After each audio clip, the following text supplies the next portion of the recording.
This is Play-by-Playcast. Is that faster than a Greyhound? The podcast about play-by-play guys. For play-by-play guys, by, I'm told, a play-by-play guy. It's a bold strategy, Cotton. Let's see if it pays off for him. Now here's the host of Play-by-Playcast, Tom Bodett.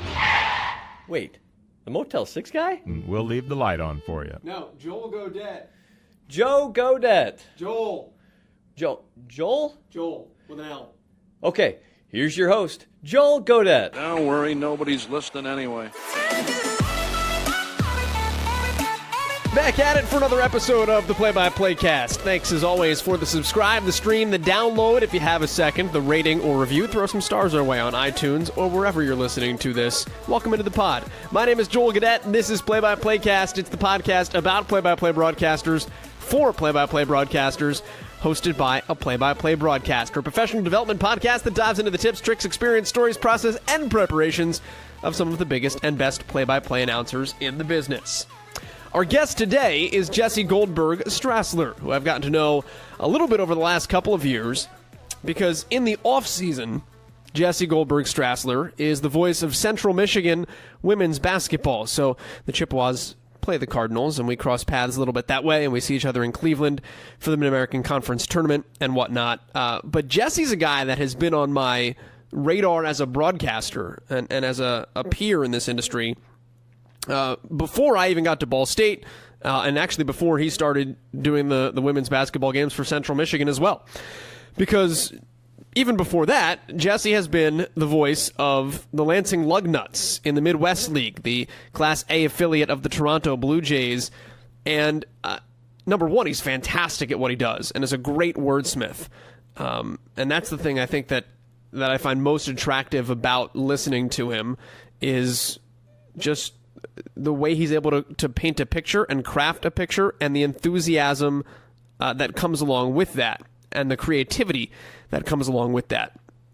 But when the very first time I ever came across Jesse was one of the things we'll talk about on this podcast, something that he has become very well known for in broadcasting circles, and that is his recreation broadcast. He does it every year now. He did it originally out of necessity. We'll get into the whole origin of it.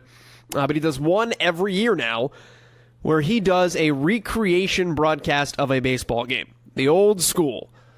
Like, he can't see the game. He sits there with sound effects and somebody relays to him what happened, and he recreates the broadcast for you.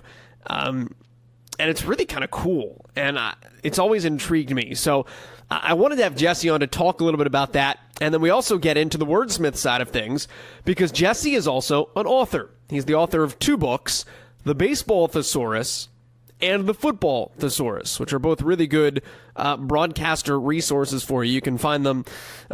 He'll tell you on the pod. You just Google the Baseball Thesaurus or the Football Thesaurus. They're available on Amazon. But if you want to expand your vernacular, your vocabulary, I think those are the same things, which is an ironic way to discover that. But also just your understanding of the sports that we cover, two really good resources for any broadcaster to check out.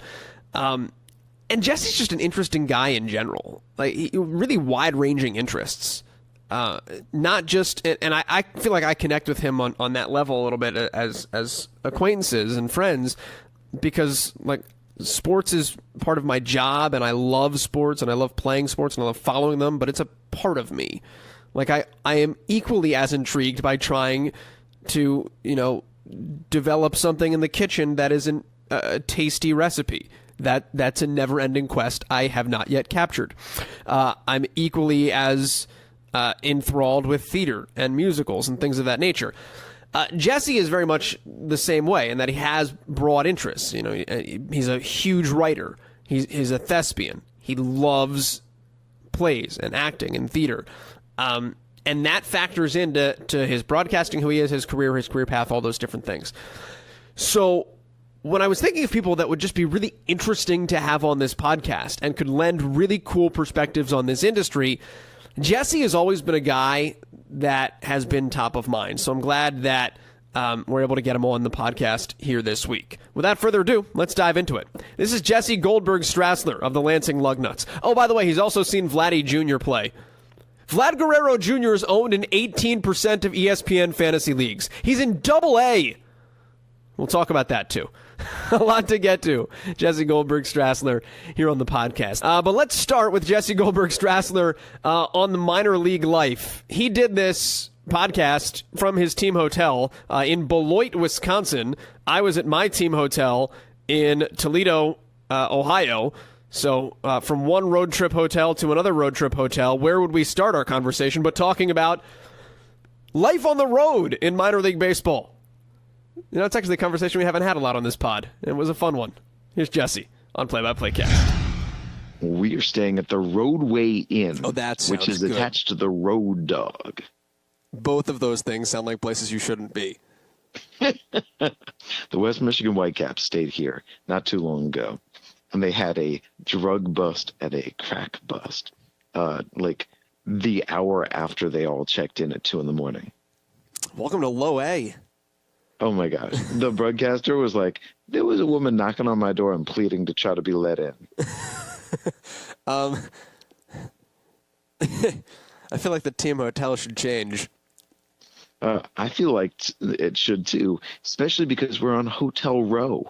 So all I've got to do is look down to my left and I see every other hotel under the sun. And I'm like, and we're at the Road Dog. Cool.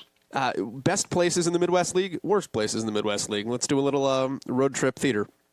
Okay, so if we can describe by either ballpark or by hotel or by food options. The restaurants around the hotel, right? Very all important. Those different things. So South Bend, we stay at the Doubletree, which has free cookies, has a great gym, walking distance to the ballpark, and it's across really the street. Beautiful. Isn't it the one that's across the street from the old College Football Hall of Fame? Exactly. So the chocolate factory's right there too. Exactly. And it used to be called Le Peep, and now the owner of the restaurant has changed it, and it's all hers. And that's the best breakfast spot in the Midwest League. So I love South Bend. Worst spot. It's got to be the Road Dog. I'm not a fan of Lake County. I'm not a fan of the Red Roof Inn and staying with the Burger King and the gas station. Yeah, but at least you know what the Red Roof Inn is. Like, that's a chain. Yes, it is. That's true. But it again comes down to I love places to work at, and I love places where you've got options to eat. And I have options to eat in Beloit, and the options are limited in Lake County. Does the Roadway Inn have a gym, by the way? It does not. How kind of you to ask. But you probably catch like the gym bus, though, don't you? Well, exactly. Yeah, so it all works out in the end. Yeah, I've never been in the Midwest League, so this is I don't know. I've only been to like 3 of its stadiums, so it's the Midwest League is a great broadcasters league and just a great league in general. It's got the history in the Western Division, and the Eastern Division is highly modern. Best ballpark? Well, Dayton probably. Fort Wayne, baby, Parkview Field. And look, Cooley Law School Stadium in Lansing is wonderful. So I feel like I should remove it because that would make me sound biased. I think we're great. Great Lakes to me is a lot of fun. South Bend is a lot of fun. Over in the Western Division, I think Wisconsin's great.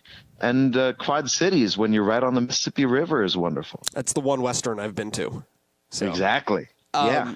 Where was I going to go with that? I don't know. All right. Anyway, from there we'll gravitate to the normal topics of discussion if that works. Let's talk a little bit about how you got to where you got. First and foremost, if we can go all the way back to the beginning. I know you were a theater guy in high school. Yes, All-State Maryland thespian, junior and senior year. Well, first off, what did you do? Like, what kinds of things did you act? Well, my high school had a drama in the winter and a drama in the spring and a musical, and so I guess drama in the fall and musical in the winter, drama in the spring. And I was in everything that I could. So I was in every show, and then we did a Shakespearean show, and so I was in that, and we did children's theater, and I was in that, and I was on the improv comedy team. Best role that you had in all of that? Oh, man. Probably in Scapino. That was just a blast. The old Italian romp. In Italian. Please tell me in Italian. No, it was not. That's disappointing. But every show was so much fun. Whatever it was, whatever they'd pull out next to introduce to us, it was just a blast. You never knew what was around the corner coming next. Okay, so I want to come back to how that all influences kind of what you do today, and especially the improv comedy side of things. But how do you go from thespian to sports radio guy once you go to Ithaca for college? Well, I chose Ithaca in order to go into sports radio. That I decided while I was in high school, what did I really wanted to do? What were my passions? And I decided I loved writing. I wanted to write books. And so I looked at colleges for creative writing programs. And I'm an enormous sports fan. I went to sleep every single night listening to whatever game was on the radio, whatever sport was in season. So I decided that sports broadcasting, that I'm listening to, I want to do that. And so I looked at colleges for their sports broadcast programs. And in the end, I chose Ithaca for its sports radio over a different college for its creative writing program. How did that process go once you got there? Diving into something that was new and saying, like, okay, this was the right choice. How quickly did you fall in love with it? Well, terrifying first, because I've got no idea what I'm doing.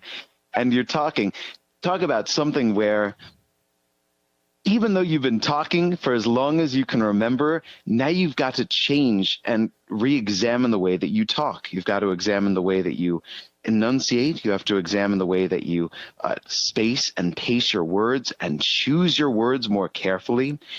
The first week that I was there was an enormous meeting where they said, anybody who wants to be involved in Ithaca College Radio, come to this and sign up. And so I went, and I was shy and I didn't know anybody. And they introduced first the music people, the people in charge of the radio station, and deciding who would be the DJs. And then this guy went and he stood up there. Blonde hair, shortly clipped hair. He gave a big smile and he spoke into the microphone, and his voice was this booming baritone. And he said, "This is my real voice." His name was Seth Cantor, and he was one of the 2 sports directors at the radio station. And he said, "I'm here to help you if you want to get involved in sports." And now he's the voice of the Rockland Boulders. He's doing tons of things in New York. And he's only a year older than me. And that was hugely intimidating, that this guy with this incredible voice is saying, "Do you want to work in sports radio? Great. Talk to me." But from that, he said, anybody who wanted to work in sports, you had to first get involved in doing sports updates. So you signed up for a 5:15 a.m. and a 5:45 a.m. spot twice a week, and you would deliver your 2-minute sports update. You'd go into the radio station at the college when it was still very dark, and it was Ithaca, so it was probably 20 degrees below zero. And that was my initial introduction into sports radio. And were you better for that? So I didn't know Ithaca worked that way, because it's very similar to the way Syracuse worked when I first got there, except we only had to go once a week. So I got you on that one. Good for you. Yeah. What was it like to start that way and to have that be your foot in the door? Boy, it sure pushed us right in the pool and said, sink or swim. So I know there were a lot of people who said, you know what, I actually don't want to do sports updates. But for me, it really felt like, hey, this is serious. Do you want to do it? And then they would do weekly air checks where every single update that I did, I had to record. And then I brought it in, and either to Seth or to another older sports broadcaster, they would sit down, they'd listen to it, and they'd tell me how I could work to improve. So it felt great. It was entirely student run. The adults were entirely out of it. There were no classes for sports broadcasting. And it felt like, do you want to do this? Because if you want to do it, you can become really good at this. I know there's a ton of different models, but I personally love that model just from the standpoint of all of those things that you just mentioned as well. For somebody like you, too, because you're so cerebral with all of this, and you love the language side of it, and you love the writing side of it, that had to have been a big attraction to you from Jump Street as well, with, hey, come in and do sports updates, because of the fact that it kind of encompasses all of those things. And I was doing the things that I was listening to people doing on the radio growing up. The fact that I was doing what they were doing was amazing to me, that I'd been listening to these sports updates, and now there I am saying Boston, New York last night, going to extra innings, and I'd cue the soundbite, and I've got a clip in the background. I was standing next to the reel-to-reel, and we would get in these highlight reels where they'd say, clip 1, Van Gundy talking about his team. and you would record it on the reel-to-reel, cut it, get the cart right or get the mini disc right, and that way you'd bring it into the studio and have the DJ ready to cue it all up for you. It felt like I was big time. I think that was the number one attraction, was that I was doing what I had heard. And the number two attraction was I love sports. I'm watching all these games the night before. I'm reading about them any way that I can. So being able to share this, being able to tell people, hey, here's what went on in the NHL playoffs last night. I'm really excited about this. Let me share it with you. That made this just wonderful. For all those people out there, by the way, that think young people don't know how to work with old technology and that we're all like young whippersnappers, by the way, I used carts, and Jesse just talked about editing reel-to-reel. So I guess feathers in our cap, maybe. I don't know how that works. It shows me... Joel, it's about how quickly technology has changed. Yeah, that's true. I don't think crazy. People understand technology has come a long way in a hurry. Yep. We use mini discs too. Exactly. Oh my God, my mini disc recorder, I brought it everywhere. I had my mini cassette recorder. Where we are right now, this was not all that far away, and yet it feels like it's a century away. And it makes it kind of nerve-wracking to think about what 2028 is going to look like. Well, but I tell everybody, when people ask me what skills they need, I say, have the skill to learn what's coming down the pike. Have the ability to adapt. True. 100% true. Because, I mean, I think I've probably gone through that already in a short amount of time professionally. How'd you get into play-by-play? When did that all start coming together for you? Both at Ithaca and then beyond once you started to venture out into the real world? There was the hierarchy at Ithaca. Okay, so sports updates, number one. Next up, you had to produce. You had to be on the board for a football game or a basketball game. Once you've produced, now you can host a pregame show or a halftime show or a postgame show. You've done that? Cool. Now you can go on the online-only station, which was basically the freshmen, the sophomores working your way in, and do play-by-play for a game. So the online-only station did the football game, and the big-time radio station did the football game. And same thing with basketball. Interesting. Where you would get that chance to, it was like JV radio. And then after that, you would work your way up. So they had big-time auditions to be the voices of the football team. But every other sport, you would get your chance. There were so many basketball games, and we did all the men and all the women's basketball games. You would work your way up through the women's basketball games, to the men's basketball games, pregame, halftime, and off you went. First color commentary. Okay, you got color commentary under your belt. Now you can do play-by-play. And we would have huge sports radio meetings where the sports director would say, all right, we've got these games coming up. First, this game. People would raise their hands, and the sports director would look around and go, you and you. And then they'd send out the assignment sheet. And Joel, I was terrible on color, terrible on play-by-play, terrible on hosting. I'd never done this before, and man, did it knock me in the face. But the more that I did it, the more games I got under my belt, I got better through reps, just pure reps. And then you didn't get into it directly out of college, though, did you?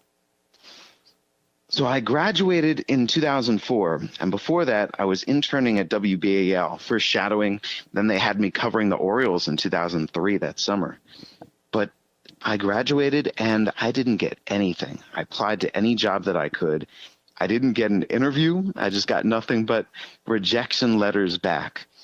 And yeah, that first year, what I did was audio description, where I went around the Washington, D.C. area, like to Jesus Christ Superstar. And people would come in, they'd get their headsets, and I would describe the musical to them. That's wild.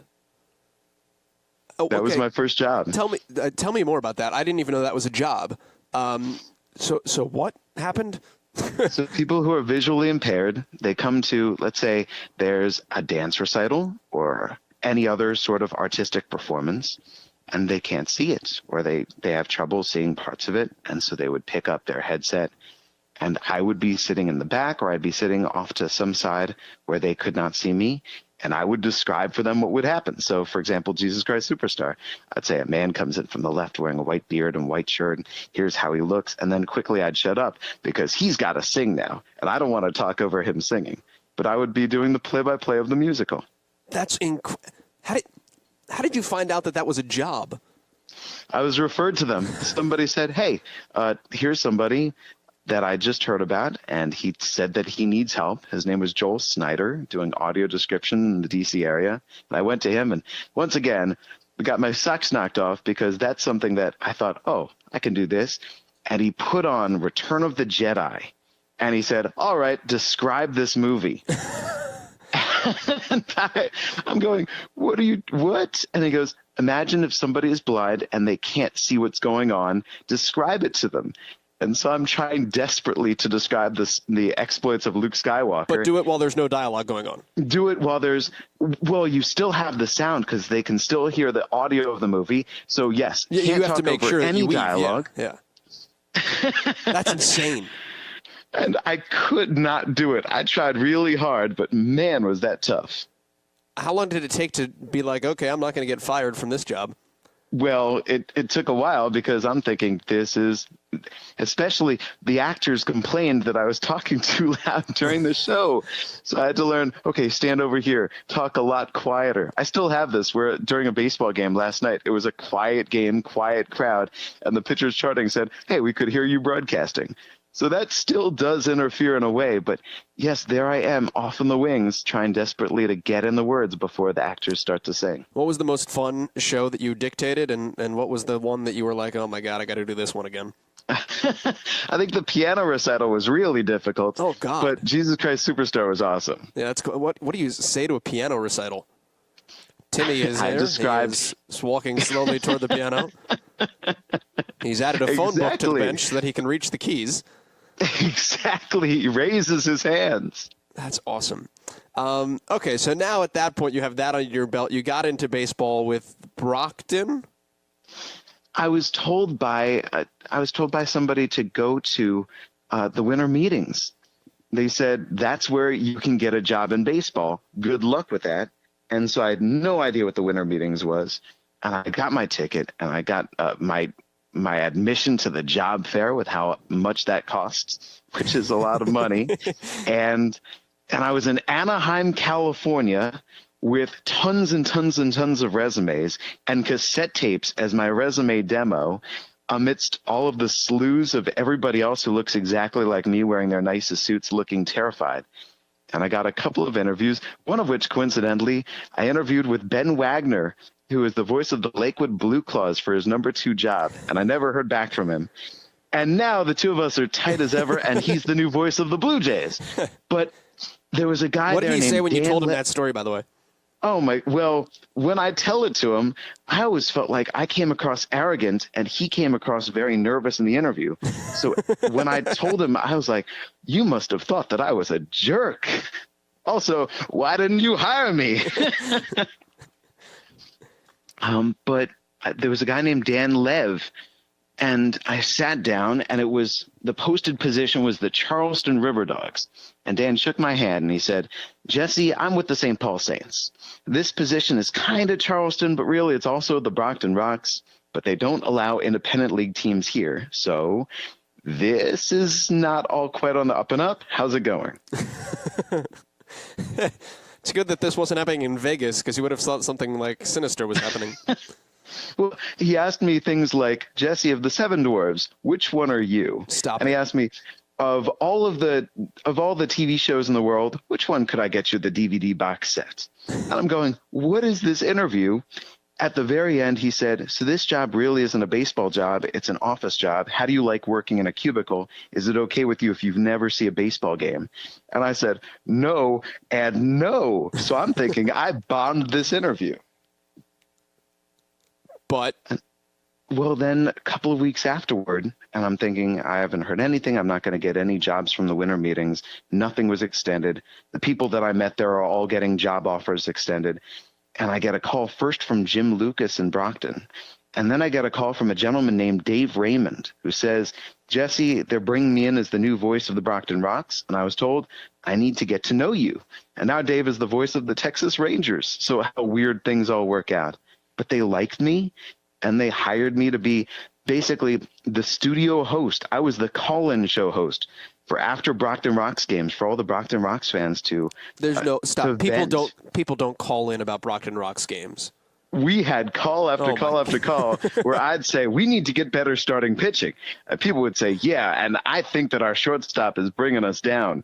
And I would just let people vent. Who calls about an independent team? That was my first job in baseball. That's incredible. What's it like working with Dave Raymond circa 2005, by the way? Oh, my God, is he the best. First, the man sounded so easy, and I thought he looked exactly like Peyton Manning. If you see his face, I was convinced that he looked like he was right out of the Manning family. What he would do on the air, he was smooth and his voice was gorgeous, but also hilarious. For example, he's calling a game against the Quebec Capitals, Le Capitale de Quebec, and they went into his broadcast booth to get his order during the pregame show. And he was first aghast at this and trying to tell them, look, I can't talk now. I'm previewing this game. I'm talking about the game. And then he said, you know what? Let's place my order on the air. And he had her go through all of the menu items, and he placed his order as the batter is stepping in. The man was baseball radio genius. That's actually quite tremendous. What'd you learn from being in a box, not being able to see anything, listening to him for a year? Well, first, what I learned was the day in, day out process. And I'm getting my food each day, and I'm doing my game notes each day, and I'm doing tarp pulls, and I'm doing whatever else they need me to do for the Brockton Rocks. I was the number 3 guy because they had a guy named Matt Miola who was doing their other broadcasts. They had 2 different separate radio broadcasts for the Brockton Rocks. No, stop it. Yes. Okay, what was different between the 2 of them? They were on different radio stations. What? They had 2 different home radio affiliates. Dave did it on the Brockton station, and Matt did it on the Quincy station. That doesn't make any sense. I mean, That's what they did. Okay. That's a different way to do a radio network. I think I'm blowing your mind here. Yeah, they had 2 different number 1 broadcasters. Instead of putting our broadcast on multiple stations, we will put multiple broadcasts on multiple stations. Not only that, they had Matt broadcasting because they had only 1 broadcast booth. He broadcasted from the third base side, I think over the dugout. And so the manager could hear every single thing he said. Oh, Lord, I don't know if I would want that job. Well, it was dicey. I can't imagine what Tom is doing making a pitching change here. He went from there to the Sioux Falls Canaries, and now I think he's doing great things in Chicago. But Matt was my first partner when it came time to do our game recreation broadcast, which we were signed by Jim Lucas. It was very much – Brockton was a let's see what we can do to promote the team. So, for example, we had a Kurt Schilling bobble ankle doll. And Jim, the team president, said to me, Jesse, we need to drum up interest. Sign on as a fake name on all of these Boston Red Sox fan sites and start talking up everything that the Brockton Rocks are doing. And be like, hey, I'm a Red Sox fan. This team is on to something. How awesome is all of this? That's so minor league baseball, and I love it. So when you say, what did you learn that first year? Yes, there was all that I learned from just listening to Dave Raymond call games, but there was everything else that I learned. Just about my first summer in baseball. I actually kind of love the thing I miss most about minor league baseball is that mentality that doesn't necessarily fly in college athletics because there's a certain buttoned upness that you have to have. We are buttoned down. Let's talk about the game recreation because you brought it up, so I want to go there. In terms of doing the first one, sure, I like that story, but I love the Windy City 2008 story. Where you were basically forced to do it because you had no other option. Tell me how 2008 came to be and why on earth you went from like, oh, I can't have a broadcast today to, you know what, why don't I just do it in the office and get an intern to run me the information and I'll recreate it? Well, let me bridge the gap for you, too, because 06-07, I'm in Montgomery, Alabama, and I'm working under Jim Tocco, who had worked under Jim Lucas and Dave Raymond before back in Charleston. So he knows the guys. That was part of what led to me getting the job. And he found out that I did a game recreation broadcast. And Tocco had said, I want to do one here. And he piled up tons of 1920s and 1930s slang. And he practiced his 1930s broadcaster's voice where he would declare that something was the bee's knees. And it was beautiful. And then we never, ever did it. So I've already got it on my mind that, hey, the game recreation is still a part of something that I can do at any point. We just haven't done it, but I've done it once already. In 2008, the thunderstorm goes through, And the team that we're taking on is the road team in the Frontier League. They've got no broadcaster. So they've got no broadcast. All I've got to take care of is mine. All I need is the internet. I'm an internet-only broadcast. And I need to call the game, in my opinion. I can't not call the game. And the fact that the front office still had internet, and the fact that, maybe I could call the game from here, but I can't see, that set the gears to turning.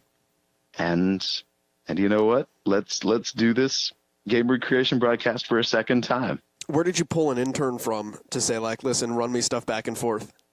It wasn't an intern. I had a number 2 broadcaster named Nick Kovach.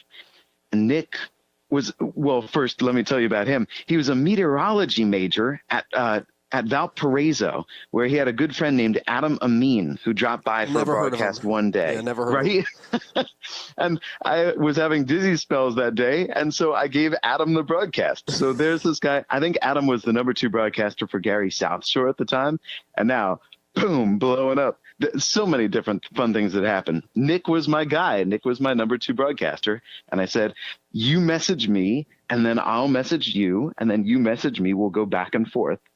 And then, as it turned out, it was a no-hitter. So, what do you how do you do a game recreation? What do you do? What do you say? How do you make the noise? I know you have crowd noises that you will pipe in for certain events. Give me the whole setup of how it all works and how it comes to be. I guess both in a pinch back when you did it in 2008, but also now that you actually plan to do it, how you set things up differently. Well, it begins with on the computer. I record the stadium sound. I record from a random, normal, totally wonderful game.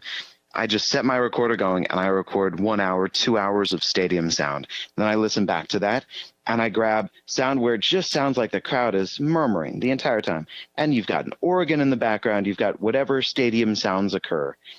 I grab that, and that way, that forms the bed of everything going on. So that way you have that constant hum of the crowd, and it feels like you're really at the ballpark. You can hear people chattering. And then over that, I snip out all of those moments where the crowd applauds. So I've got small applause here. I've got bigger applause there. I've got the PA announcer announcing each name for the guy on the team. So that way I can immediately pop that in via Windows Media Player. I just click on it. Boom. There's my PA announcement of this player coming up to home plate. If there's a boo, if there's something that happened that the crowd didn't like, I click that over it too. So I've got 2 different audio things going on layered underneath me. Then I've got the messages coming in via whether it's been Facebook Messenger in the past, whether it's been slips of paper, whatever is the way that I've got people letting me know what's going on. They're texting me. And I've got a baseball glove and a baseball that I slam the ball into the glove to simulate either a swing and a miss or a ball that's taken. Here's the pitch, wham, a little high, ball 1, a fastball, a 1 ball and no strikes. And then I've got 2 baseball bats that I crack together. Back in the day, I was using mini bats, and then I decided that crack was a little bit too tinny, a little bit too high-pitched of a sound. So now I use actual baseball bats that I crack together. And that simulates the ball hitting the bat. How do you have enough hands? Well, I know what's going to happen before it happens. Also true, yeah. So let's see. I'll be talking about whoever. I'll be talking about this guy. Johnson is out of who knows where. He's out of Doylestown, Pennsylvania. And I see coming up that he fouled this pitch off. So I've got the 2 baseball bats in my hand. Williams kicks, fires, crack, spray down the left side, foul wide of third, etc. 1 ball and 1 strike. And then I put those 2 bats down, and I look for what's coming next. And if it's a swing and a miss, or if it's a ball taken, I grab the glove and the baseball, and I get ready for the next pitch. How does it go? How long did it take you to get, I don't want to say get used to it, but how many times did you have to do it? Or how deep into the first time that you did it did you feel like, I'm doing something that is cool and working, as opposed to I'm giving this a go and oh my gosh, it's a train wreck? It really was a train wreck, I felt, in Brockton. And that game in 2008 in Windy City did not feel like a train wreck. That time it felt like I was doing service. I was doing public service, delivering the game because I had to deliver the game. And then in Lansing the very next year, when I decided that I was going to continue this on as my own personal tradition, then it became a train wreck again. And each year I have moments of panic because I miss something. For example, I'll suddenly have a ground out to third scoring a run, but it comes on 2 outs. So what out did I miss? Because that's the third out. How is this guy going to come in? Or wild pitch scoring a guy from third base, but I've only got the guy at second base. Oh, well, because somebody advances on a throw, maybe you didn't see it. One of those. Exactly. Have no idea. Wait, there was a pitching change? When did this guy come into the game? Or a guy leading off an inning is not the batter that I expect to lead off an inning, so how did I go wrong? So, yeah, there are moments of panic throughout. How's it made you better when you can see a game? Because it makes me think about all the different ways that I need to paint the picture. It makes me think about all the different ways I need to describe the batter, the pitcher, the defense, the coaches, the fans. How does everyone look? How's the weather? How's the ballpark? When I can't see it, I realize how much the listener can't see. How do you describe those things when you can't see it? Will you ask for messages of what does the crowd look like today? Where's the sun set? I mean, what kind of detailed information are you getting, or are you just getting the bare bones in a recreation and kind of have to, I want to say lie, but kind of have to fill with your imagination about certain other things? I see it in my mind's eye. So Vladimir Guerrero Jr. is walking up to home plate. I can see the way that he walks and the way that he grabs the barrel of the bat in his right hand and scrawls with the knob of the bat his message in the dirt of the home plate circle before he wipes it away with his left hand and then climbs in from the right side. I can see the way that the pitcher stares in for the sign and presses his glove up against his chest before arching his back backward and taking a very deep breath before he lets it fly. I've seen these guys before. I know the batters. I know the pitchers. I know the way that the third baseman turns his back to the play and looks up toward the stands before getting ready once again. And so as long as I can see everything in my memory, I can still paint that picture. Okay, what comes next? I'm locked in. Well, then that's really good. What'll happen, Joel, is that there will be some moments where nothing has happened, where I've brought myself, and I try to lag behind at least a pitch or two because I don't want to catch up and go, oh, the legendary story is Ronald Reagan with the ticker tape machine breaking down and him either having 21 foul balls in a row or him having a dog running on the field and distracting everyone. Matt, my colleague in 2005 in Brockton, it broke, and so he decided, you know what, let me have an argument right here. Let me have the manager kicking dirt all over the umpire. So it really is, okay, what do I do now, and how do I use this time? Where do I go into depth so that I'm not simply saying the pitch result, the pitch results? Do you do it? You don't do it in the press box and like turn the other way, do you? Do you go to the office or something like that nowadays? What I do in terms of, in order to connect with all the equipment, what I've had to do is, because I've gone by ISDN all the years leading up to last year, or I've gone by something that has anchored me, that has tethered me. And I've asked, where's a good place for me to be? Because I don't mind it being a public area where people can just watch me talking into the air. So what I've done is, in our press box, you can see the field, but only from the booths. That's where you have the window. And in the open press box area, you can't see anything. You're just in this open area with all the booths with their closed doors. So I've done it in the open area while the people messaging me have sat in the broadcast booth. That makes sense. It's fascinating to me, and I think it's really cool that you do it. So when is it this year, by the way? I haven't chosen the exact date, but I know that it's always in August because I'm paying tribute to Harold Arlen, and it's always on a day that's not a big night. It's not, let's say, on a Thursday or a Friday or on a Saturday. It's a Monday or Tuesday or Wednesday where it's nice and innocent. But the way that I see it is, I'm very big on tradition. I'm very big in remembering how things are passed down. And so now, far from when it started, when it was purely promotional, and then how it continued in 2008, when it was purely out of, hey, we need to do something to get this broadcast on, now I see it as just entirely traditional. I want to talk about something else that's really big with you as well, because if there are two things I think you're known for as a broadcaster, it is A, the recreation, but B, the authoring side of things. and the language side of things. So let's sell some books right now if we can. Let's talk about the Baseball Thesaurus and what that journey was like for you putting that book together in terms of what you learned, what you saw, and how it's made you a better broadcaster. In 2005, so I started up with Brockton, and until you do something, you don't realize what you don't know. And I'm trying to broadcast baseball games, and I'm describing every single thing the same way. Every single hard hit ball is drilled. Every single runner is racing to second base. And it just isn't working for me. So I decide, at the very least, I need to come up with a list of synonyms. I'm reading about famous broadcasters and seeing that they did the same thing as me. So now I've got my lists, and they're expanding, and I'm having just a blast with this. And fast forward 5 years, as I've really got a great document going now with every single possible thing I could have and asking people to add to it. I showed it to Tom Gauthier in Bowling Green at the time, and I said, what do you think? And with him and with other broadcasters that I showed, they go, this is great. This is something that you can really expand on, maybe turn into a book. I'm thinking, hey, maybe I can. And I sent it to a literary agent, just this document of probably only about 8,000 words at the time. Only 8,000. Only 8,000. And the literary agent immediately got back to me and said, Jesse, this is great. I'm really enjoying this.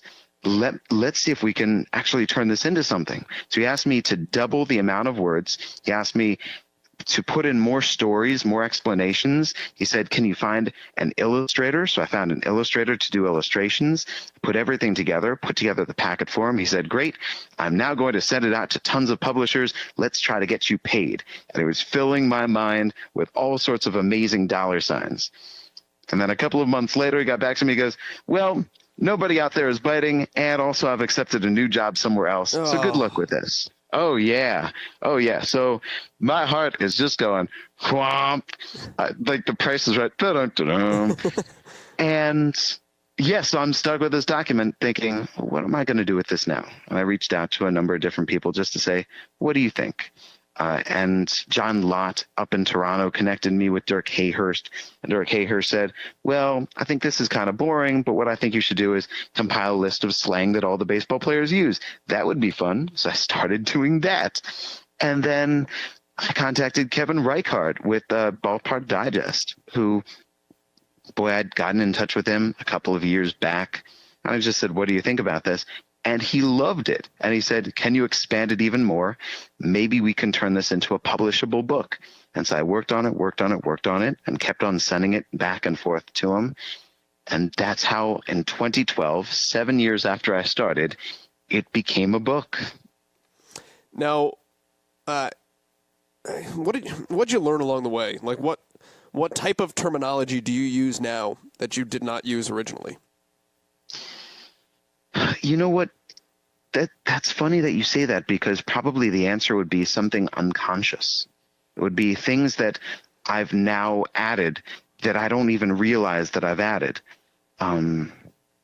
because now I've got it.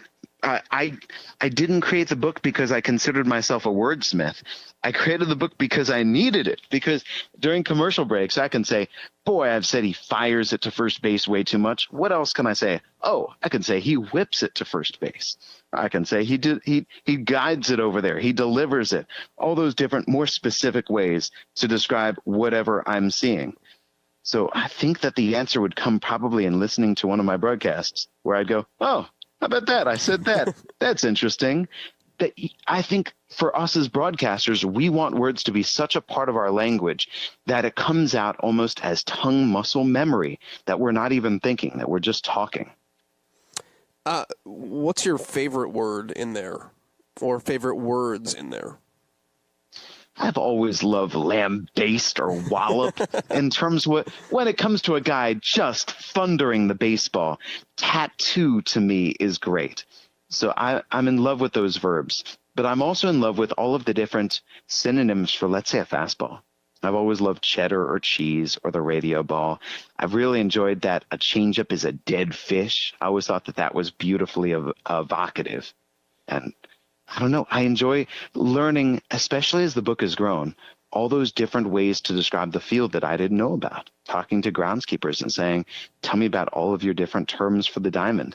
And so now knowing that the pathway from the pitcher's mound to home plate that you might see in Detroit, that is the keyhole or that is the runway, that to me is wonderful. How do you do all of that and still manage to not be too highbrow, if that makes sense? And I mean it from the standpoint of being colorful and being as descriptive as possible, but not putting off the listener at home who's going like, what are these words? Or like, I'm lost, or I'm confused, or why does he keep throwing a dead fish?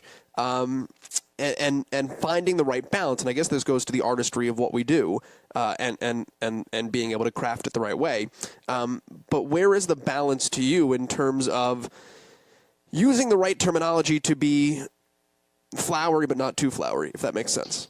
Yes. I would argue that it's all about who you're talking in service of. If I am talking in order to broadcast the game so that my listener enjoys it, I think I'll be okay for the large amount of listeners. It's when I talk for my own enjoyment, that is what alienates my audience. Like how? I think that, and I'm pretty sure you can find writers who you say to yourself, this writer is writing only because they think that they are great at writing. Yeah, no, okay, that's fair. Have you ever listened to somebody talk, and this isn't even on a broadcast, have you just been around somebody where you go, this person just enjoys hearing themselves speak?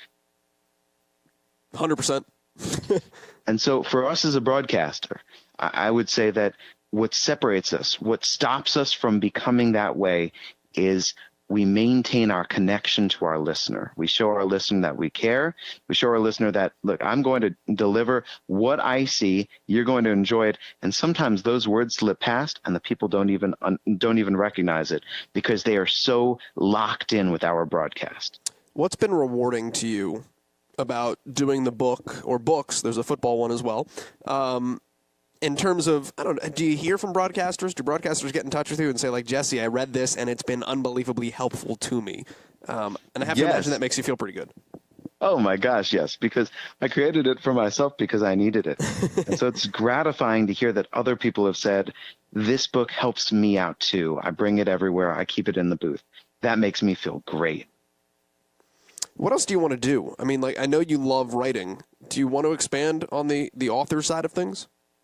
Oh, yeah. Every single winter, every off season, I spend it writing and writing and writing. And it's very similar to broadcasting, where we'll broadcast a game, we'll record it, we'll listen back to it and go, need to improve this. This sounded good.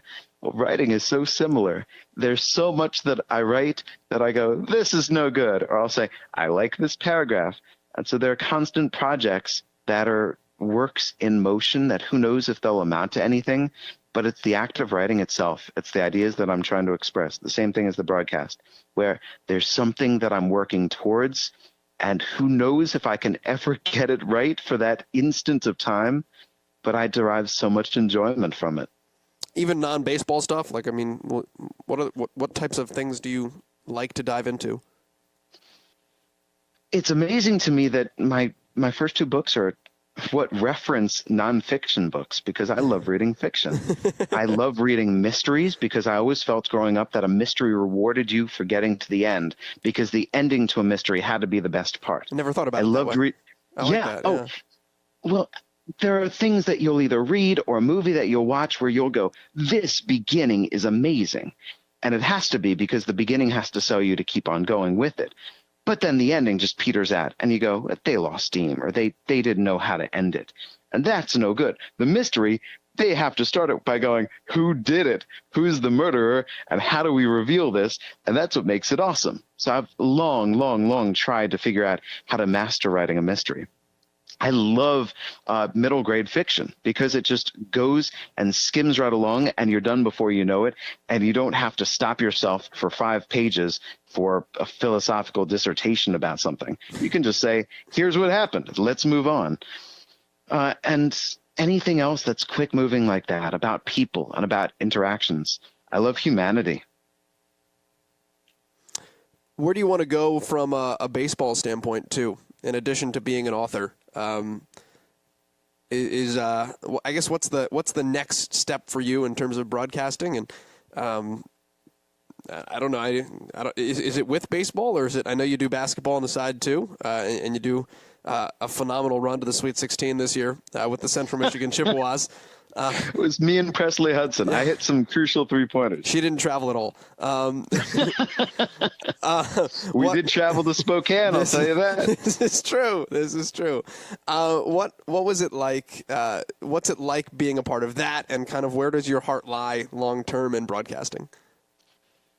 With the writing and with the broadcasting, there was a very important conversation I had with Jason Benetti where he said to me, "What validates you?" Because I was thinking, okay, is it the job? Is it where I want to work? And he said, is it the essence? And really what validates is the calling of the game. The calling of the game is the validation for what we do. That I love to broadcast baseball and broadcast basketball or broadcast football. Take so much pleasure in this and learning about the art and the craft of it and perpetually trying to hone that craft and learn the latest idiosyncrasies, the latest nuances so that I can do it better. Whatever comes of it as I move forward, as I'm learning how to better myself and how to better deliver the game, who knows what opportunities might open up along the way. And it's the same thing with writing. As I learn to be a better writer and as I produce what I hope to be better and better content, who knows what doors might open up. But it's got to be the essence of it that validates it rather than the job title of it. And then for Central Michigan basketball, it's the same thing with the Lansing Lugnuts, that I've been very fortunate to be surrounded by great people. That the Toronoto Blue Jays and at Central Michigan University, the coaching staff and the players alike at each spot, the people are awesome. They're selfless, they have great work ethic, they're kind, and they're really funny in addition to being very smart. And that when you're surrounded by people who are working hard and they're pleasant to be around, makes life really fun. Jesse, that's a really good place to end it. But I do have to ask, before I let you go, why do 15% of fantasy owners in ESPN leagues have Vladdy Jr. on their team right now? Because the man's going to be a superstar. He's in Double-A. The man is going to be, whether you want to say that he's going to be Manny Ramirez or Miguel Cabrera or Albert Pujols or whatever dominant right-handed batter you can think of. And I think about Manny or I think about Cabrera because he's big and he's chubby and he's goofy and he just, wherever you go, you see him with a huge smile poking fun and messing with somebody. But the guy is just a hitting terminator where you figure out how to get him out and the next pitch, you suddenly can't get him out that way. He's 19 years old and he is a hitting machine. Blue Jays are going to be pretty good with he and Bo, aren't they? I'm still trying to figure out what kind of ball player Bo is going to be. What I was thinking at first was maybe an Ian Kinsler type, and we'll see how high his ceiling becomes. But Vladdy is something else. He just from the home run he hit in Montreal, looks like he's a lot of fun to watch. So it'll be interesting to see as he develops. Hey, go ahead. That's the home run. What you don't see is everything else, where he's just a horse out of the stable, dashing around the bases with reckless abandon, which is hilarious. Or when Bo is settling under a pop-up on the left side of the diamond, and then 10 feet to the right, Vladimir Guerrero Jr. is catching an imaginary pop-up. The guy is just joy personified. I love that. If people want to catch Lugnuts games, or if they want to buy the books, how do they do it? For the book, go to August Publications. That's the publisher. Buy it right from there. That way they know, hey, look at this all this great interest. And it's the Baseball Thesaurus or the Football Thesaurus. The nice thing is, you type it into Google, it's likely going to come up first. And then with Lansing Lugnuts, it's LansingLugnuts.com. That is Jesse Goldberg-Strassler joining us here on Play-by-Playcast. I did not know it was a job, and it is thoroughly intriguing to me that there are people at theaters that dictate to the visually impaired what's happening on stage in between singing. There's no way you can do it at Les Mis. Like, you got to be real good at Les Mis. There's nowhere to talk. It's just song the whole time. Like, how am I supposed to get in that Jean Valjean's on stage? No, he's still singing.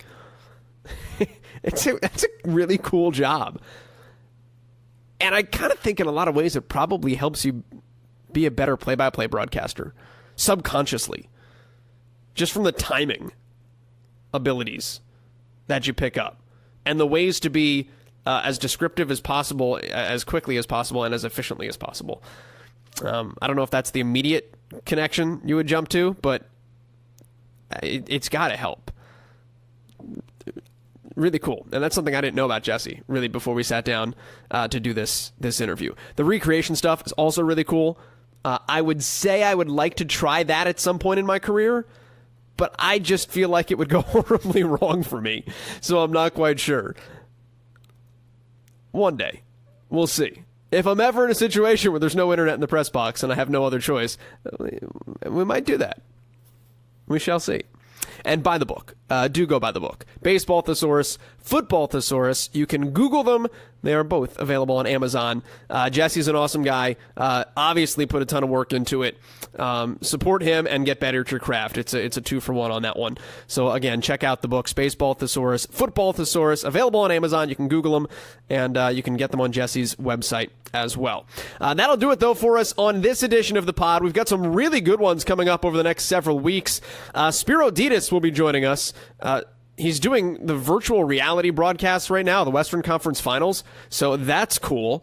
We're going to talk about that at some point over the next couple of weeks with Spiro Ditas. And Mark Champion, voice of the Detroit Pistons on radio. He'll be with us, too. Ball State grad, Muncie, Indiana native. So we'll reminisce about where he's from and where I am right now. A lot of cool interviews coming up, and looking forward to having you back here next Friday. Find us online at PXPcast. You can hit me up on email, jgodett@bsu.edu. When we come to you next week for this podcast, I will be in Rio de Janeiro. CrossFit regional broadcasts. By the way, if you want to check it out, CrossFit website, games.crossfit.com, Facebook, probably on YouTube, and there's some stuff that gets broadcast with CBS Sports Network as well. I'm not yet sure the whole rundown of what goes where and when. But any of those platforms, check it out. CrossFit Regionals next week. I'm looking forward to it, and I'll be coming your way from Rio for this episode a week from now. In the meantime, we're out of time. The music's been playing. I got to go. We are out. This is Play-by-Playcast. I'm Joel Gadet. Talk to you next week from Brazil.